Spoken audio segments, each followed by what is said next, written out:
Hi everyone, it is Saturday night and I am filming this for Sunday morning before I go to bed. And the reason that I'm filming this for Sunday morning before I go to bed, other than the fact that I have to be in church on Sunday morning, is because actually, fun fact to know and share about Lent, the 4 Sundays of Lent are not actually included in Lent. The 40 days are just the weekdays in between the Sundays.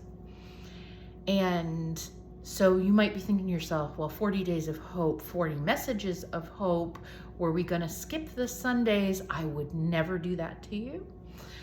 But I thought we could do something a little bit different with the Sundays.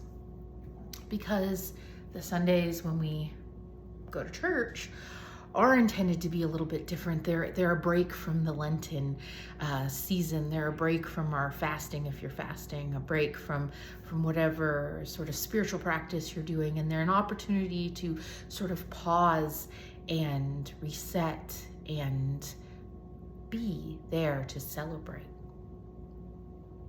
The Sundays are meant to be a little light in the darkness, the wilderness of Lent.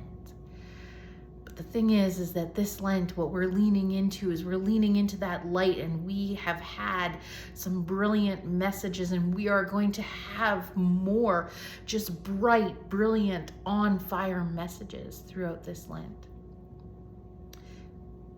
So if our Lenten days are shaped by hope and light, I thought maybe our Sundays could be a little bit quieter, a little bit slower, a little bit darker.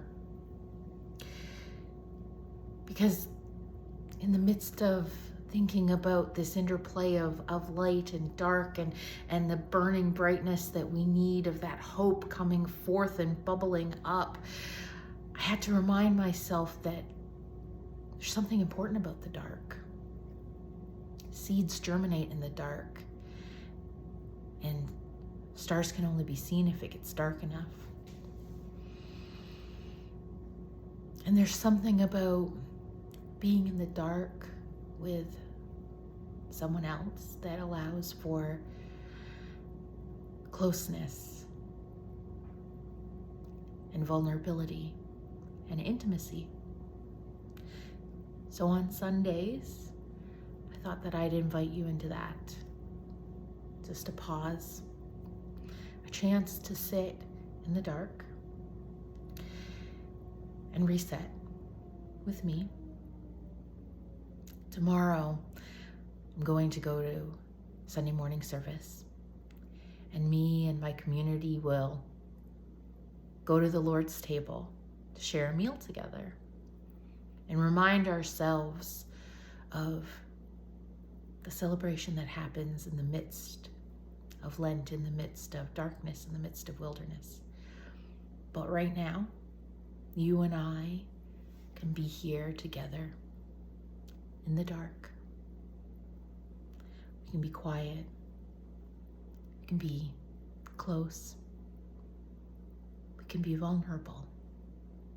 We can be intimate. And we can have this cup and this bread. And we can be here together at the table in this sacred space that we make for ourselves. Thanks.